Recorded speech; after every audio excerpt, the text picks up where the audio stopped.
আসসালামু আলাইকুম প্রিয় দর্শক, আশা করি আল্লাহর রহমতে ভালো আছেন।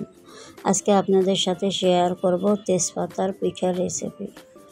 আশা করি ভালো লাগবে। বাড়িতে মেহমান আসলে ঝটপট করে বানিয়ে নিন 3টি উপকরণ দিয়ে পিঠার রেসিপিটি।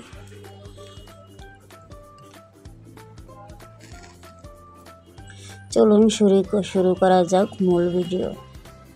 আমি এখানে একটি ডিম, 4টি তেজপাতা নিয়েছি আর নিয়ে নেব 3 কাপ আটা। আগে আমি ডিমটা ভেঙে 1 কাপ চিনি দিয়ে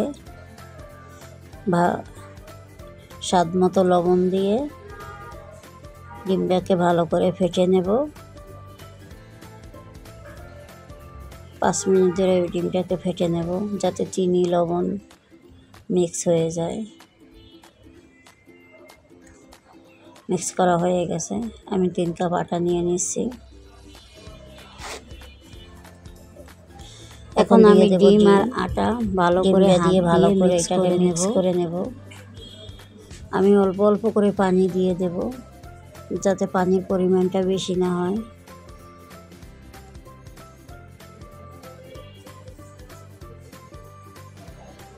হাত দিয়ে মিক্স করা হয়ে গেছে। আমি এখন এই মেশিনের দ্বারাই মিক্স করে নিয়ে নিচ্ছি। এখন আমি কড়াইতে তেল দিয়ে দেব। তেজপাতা, তেলের পরিমাণটা একটু বেশি করে দিতে হবে।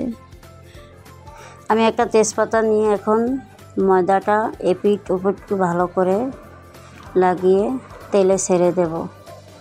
তেলটা কিন্তু ভালো করে গরম হতে হবে। গরম হলে পিঠাটা দেওয়ার সাথে সাথে ভেসে উঠবে।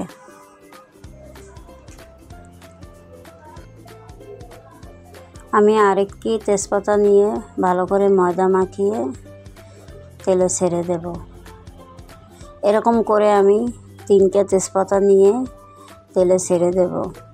যখন একটু বাদামি কালার হবে তখন আবার উঠিয়ে নিয়ে আবার ময়দা মাখিয়ে আবার তেলে ছেড়ে দেব। এইভাবে করে আমি পিঠাটা অনেক বড় করে ভেজে নেব। আমি পিঠাটা এভাবে বারবার ময়দা লাগিয়ে ভেজে নেব। আমি এটা ময়দা দিয়ে বানাইছি, আপনারা চাইলে আটা দিয়েও বানাইতে পারেন। আমি 6-7 বার করে পিঠাটা ময়দা লাগিয়ে পিঠাটা অনেক বড় করে নেব। ফলো করবেন কিভাবে আমি বানাইতেছি, এভাবে বাসায় বানাবেন। এই যে আমার পিঠাটা ফুলে অনেক বড় হয়ে গেছে।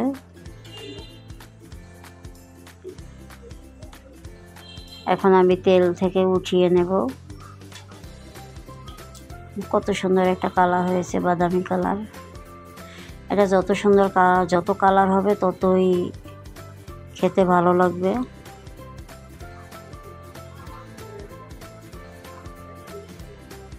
আমি এটা পিঠাটা টিস্যু পেপারের ভিতরে রাখবো যাতে তেলটা টেনে নেয়।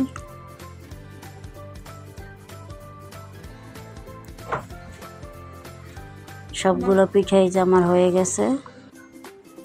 এখন একটু জুড়িয়ে আমি পিঠাগুলো কেচি দিয়ে বা ছুরির সাহায্যে কেটে কেটে পিস করে নেব।